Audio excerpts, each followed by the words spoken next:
Hello hello mic check check.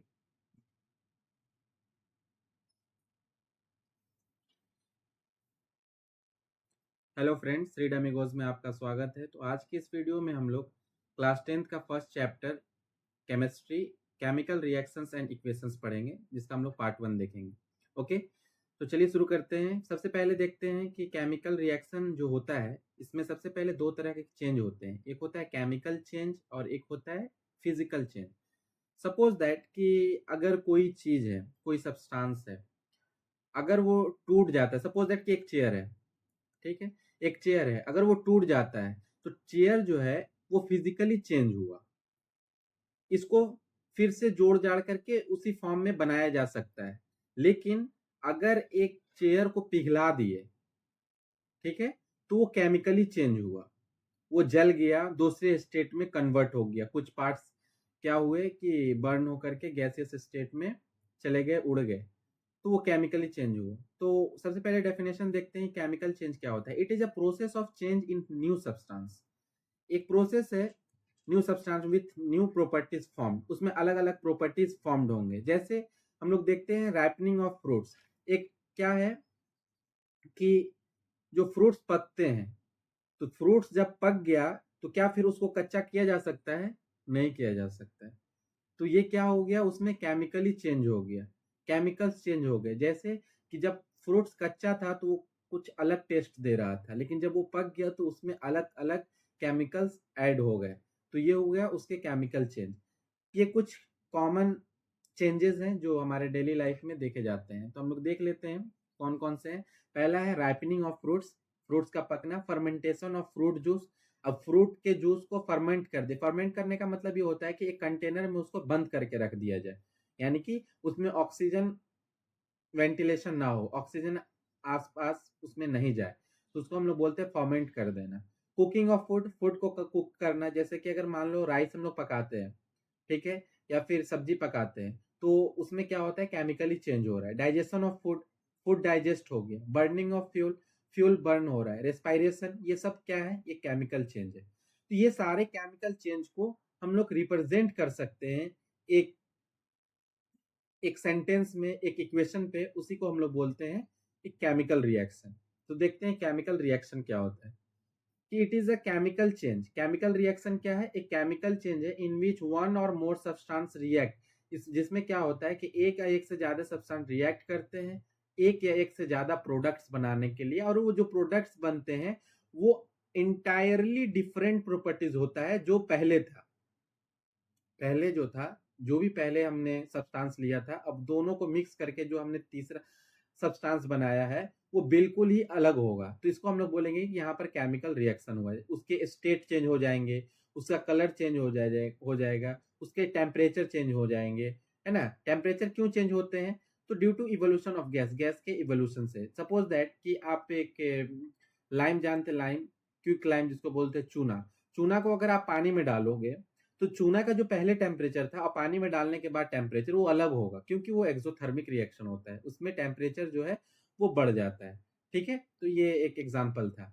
तो बात ये याद रखना है कि केमिकल रिएक्शन क्या है, एक केमिकल चेंज है जहां पर एक से ज्यादा सब्सटेंस को रिएक्ट करा करके मोर प्रोडक्ट्स बनाए जाते हैं। और प्रोडक्ट की जो प्रॉपर्टी हो गए, चाहे वो स्टेट में हो, स्टेट का क्या मतलब, स्टेट का मतलब कि ऐसा नहीं है कि सॉलिड सॉलिड मिला रहे हैं तो सॉलिड ही बनेगा, लिक्विड भी बन सकता है, गैस भी कन्वर्ट हो सकता है। तो जैसे कि हमने अभी क्विक लाइम का एग्जांपल देखा, सॉलिड और लिक्विड को मिला दिया तो गैस भी निकला, है ना, लिक्विड भी बना, सॉलिड भी बनेगा। तो ये अलग अलग स्टेट्स हैं, कलर अलग होते हैं, टेम्परेचर चेंज होते हैं due to evolution of gas. Okay, और ये केमिकल रिएक्शन होता कैसे है? बस इसका एक ही मुद्दा है कि कोई भी केमिकल रिएक्शन होता है रीअरेंजमेंट ऑफ एटम्स, एटम्स के बीच में रीअरेंजमेंट होता है। वो कैसे? जैसे हम लोग देखते हैं एक एग्जांपल के थ्रू। जैसे हाइड्रोजन गैस रिएक्ट करता है ऑक्सीजन के साथ, तो हमारा क्या बनता है, पानी बनता है। ये ऐसा नहीं कि बस हाइड्रोजन गैस और ऑक्सीजन रिएक्ट हो गया तो पानी बन जाएगा, नहीं, कुछ कंडीशंस होते हैं जो आप फर्दर क्लास में पढ़ेंगे कि हाइड्रोजन गैस और ऑक्सीजन गैस जब मिलते हैं, तो यहाँ पर देखिए एक डायग्राम में मान लो सपोज दैट कि ये हाइड्रोजन के आइटम्स है, ये ऑक्सीजन के आइटम्स है, तो जो वाटर बनेगा इन्हीं आइटम्स के रीअरेंजमेंट से बनेगा। तो इसीलिए इसको बोलते हैं केमिकल रिएक्शन। केमिकल रिएक्शन में क्या होता है, रीअरेंजमेंट ऑफ एटम्स। ओके, अब हम लोगों ने केमिकल रिएक्शन देखा, अब हम लोग देखते हैं केमिकल इक्वेशन, क्योंकि हमारा चैप्टर ही क्या है, chemical equation, reactions and equation. तो सबसे पहले डेफिनेशन देख लेते हैं। अब इक्वेशन आ गया। केमिकल इक्वेशन क्या होता है? ये केमिकल रिएक्शन के रिप्रेजेंटेशन का एक तरीका है। It is a representation of a chemical reaction in terms of standard symbols.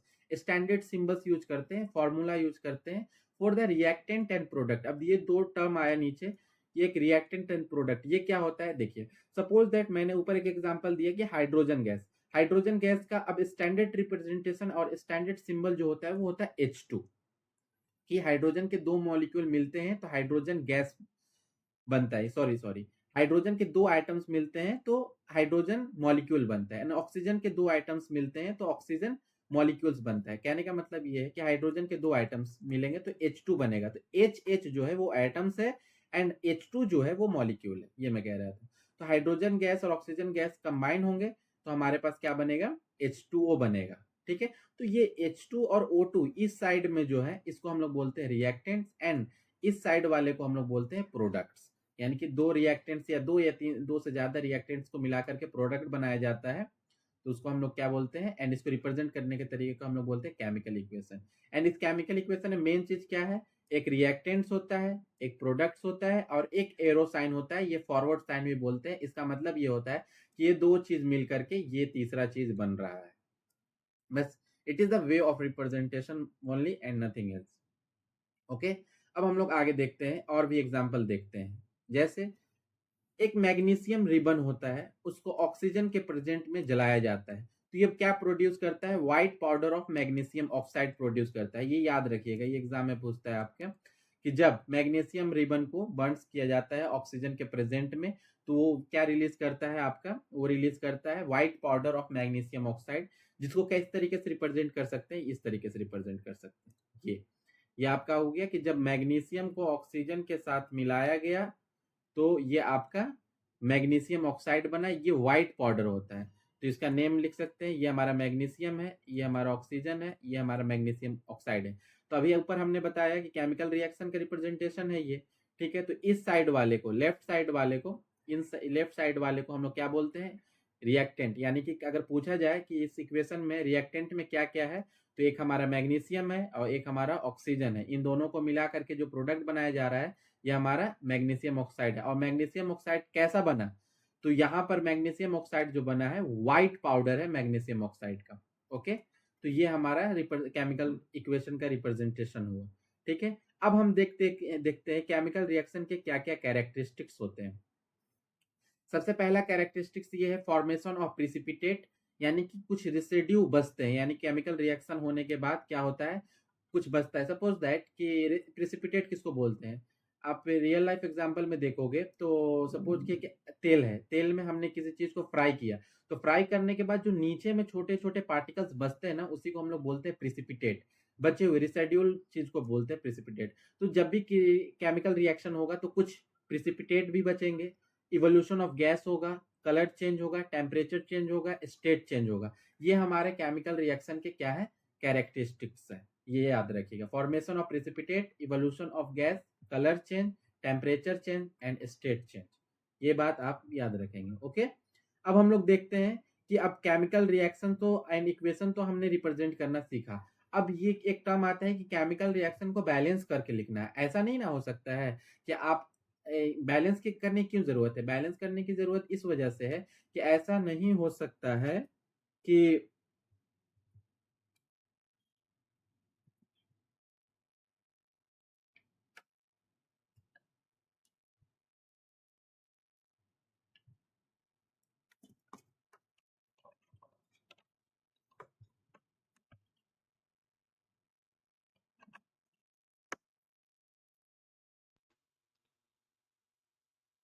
ऐसा नहीं हो सकता है कि आपका मैग्नीशियम, सपोज दैट कि मैंने 1 kg लिया, ठीक है, एंड ऑक्सीजन भी 1 kg लिया या फिर 1 लीटर लिया, 1 kg मान लेते, 1 kg लिया, तो ये नहीं हो सकता है कि आधा kg प्रोडक्ट बन जाए।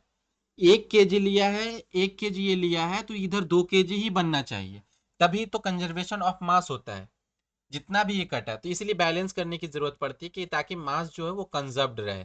ठीक है, अगर मान लीजिए कि 1 kg में से आधा केजी इधर बच गया, आधा केजी इधर बच गया, तो दोनों साइड बराबर होना चाहिए, ये कहने का मतलब है। दैट्स वाई कि हमको उसकी जरूरत है, किसकी, केमिकल बैलेंस करने की। तो हम लोग देखते हैं कि बैलेंस्ड केमिकल इक्वेशन किसे कहते हैं।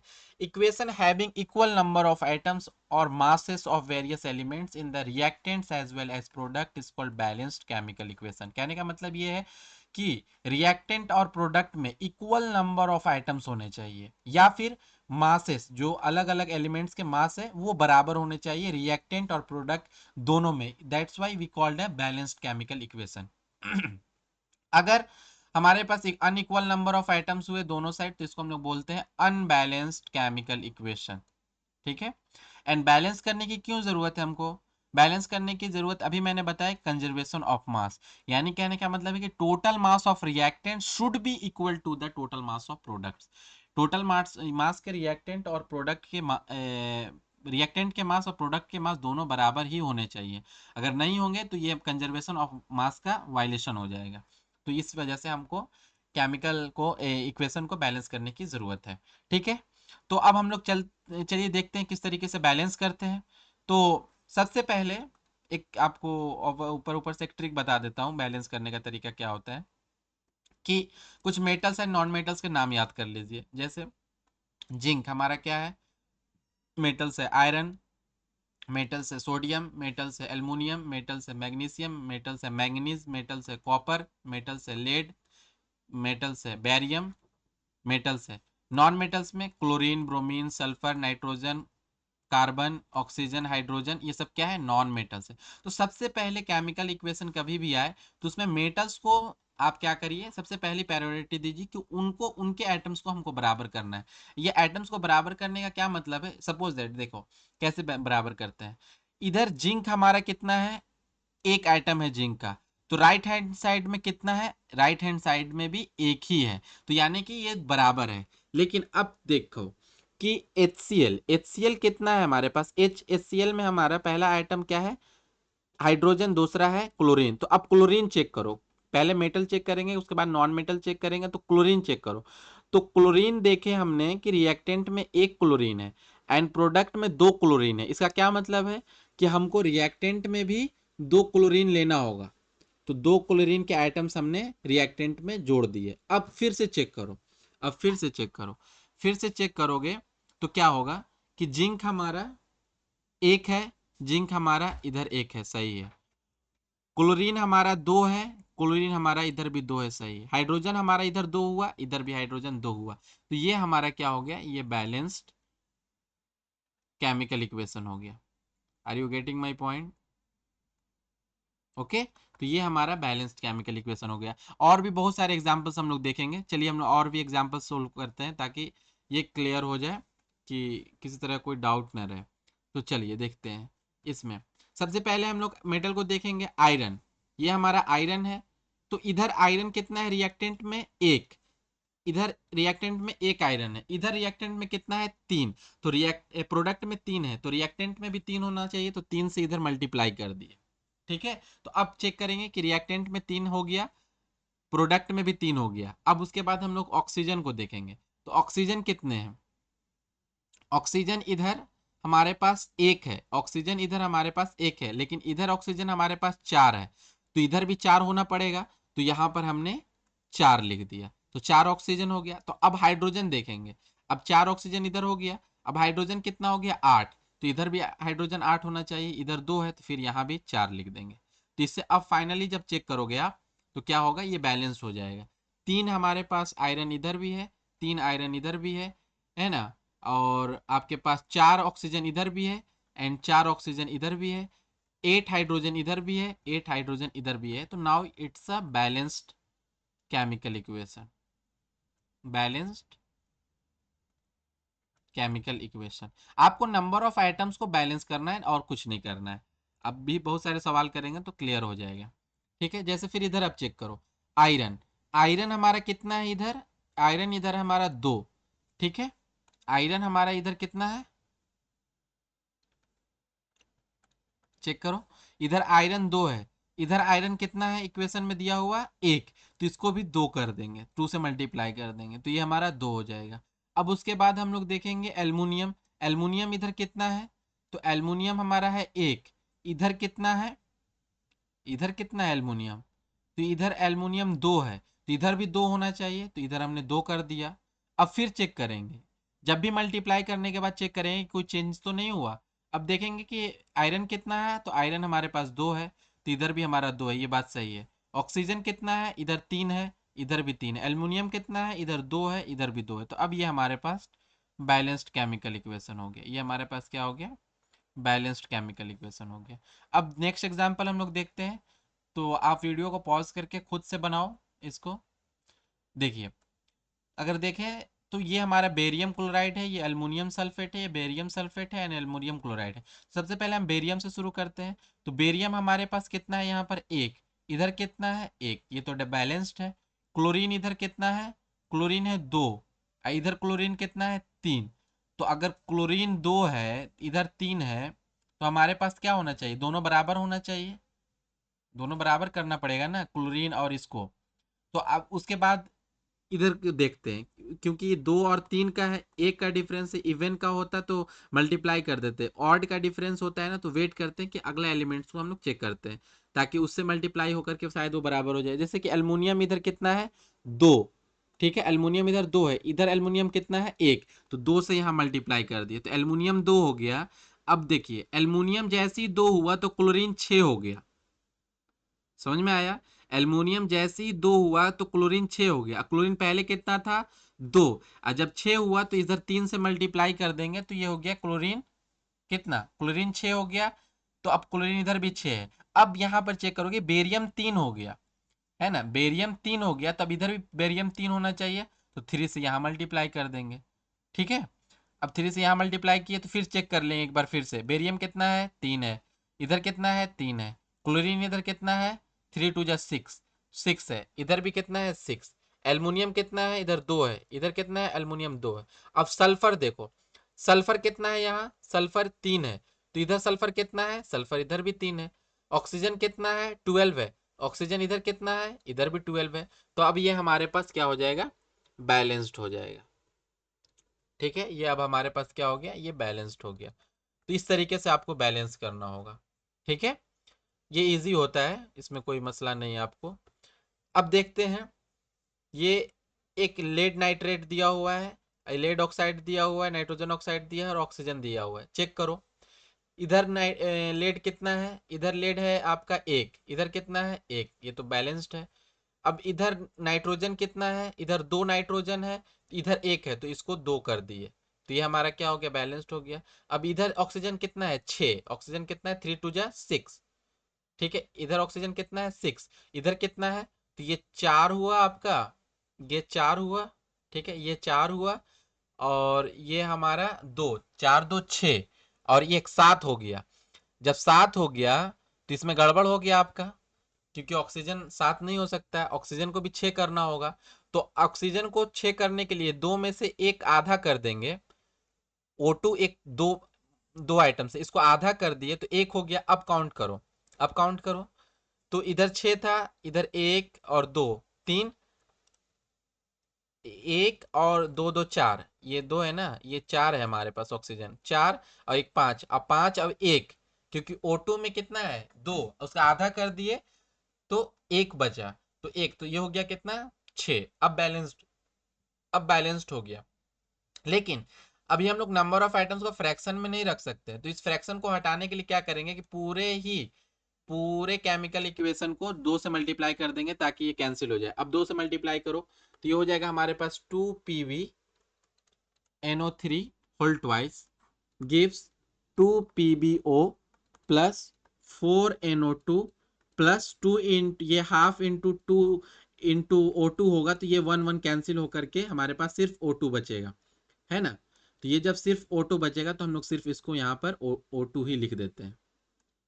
ये हमारे पास क्या है, सिर्फ O2 बचा। अब चेक कर लो एक बार फाइनली, तो ये देखो नाइट्रोजन हमारे पास कितना है, सॉरी लेड कितना है 2, तो इधर हमारे पास लेड कितना है 2।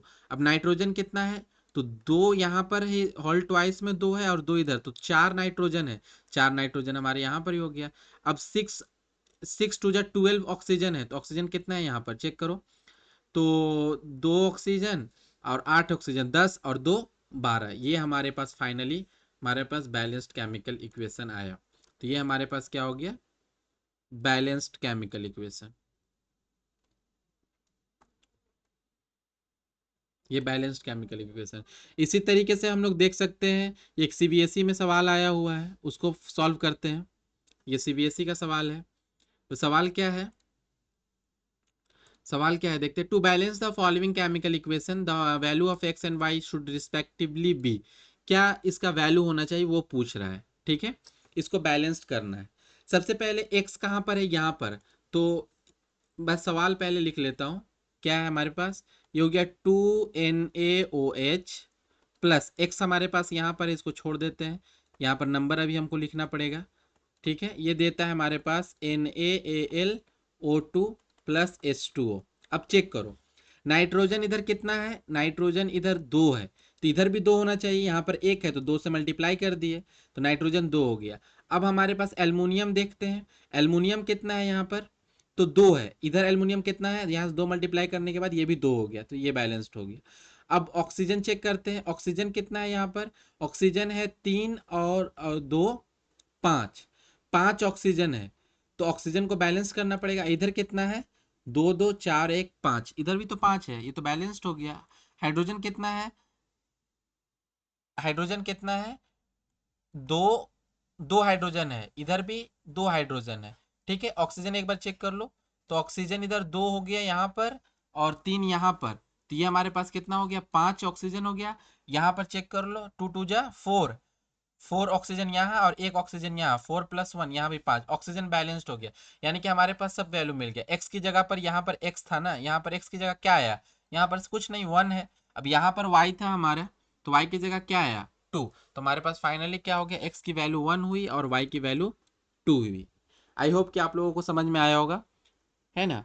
तो किस तरीके से बैलेंस करते हैं, तो ये आप प्रैक्टिस के लिए लिख सकते हो, ये सब जितने सवाल हैं ये प्रैक्टिस के लिए, या फिर मैं करा देता हूँ, उसके बाद आपको और सवाल प्रैक्टिस के लिए दे दूंगा। तो बैलेंस द फॉलोइंग इक्वेशन, जैसे यहाँ पर देखो, ये हाइड्रोजन है, ये ऑक्सीजन है, ये हमको बनाया क्या H2O, तो हाइड्रोजन के कितने मॉलिक्यूल यहाँ पर है, 2, इधर कितने हैं 2, ये तो बैलेंस्ड है। यहाँ पर कितने हैं, यहाँ पर 2 है, लेकिन यहाँ पर कितने हैं 1, तो इसको 2 से बैलेंस करना पड़ेगा। तो अब जैसे ही बैलेंस किए 2 से कि 2 ऑक्सीजन करने के लिए, अब हाइड्रोजन यहाँ पर 4 हो गया, तो यहाँ के कितना है हाइड्रोजन, यहाँ पर हाइड्रोजन है आपका, यहाँ 4 हुआ, यहाँ पर 2 ही है, तो अब इसको भी 4 करना होगा। तो यहाँ भी हमने क्या किया, 2 से मल्टीप्लाई कर दिया, तो फाइनल हमारे पास क्या आ गया, 2H2 plus O2 gives 2H2O। तो ये हमारा क्या हो गया, बैलेंस्ड केमिकल इक्वेशन, ये हमारा क्या हो गया, बैलेंस्ड केमिकल इक्वेशन। समझ में आ रहा है।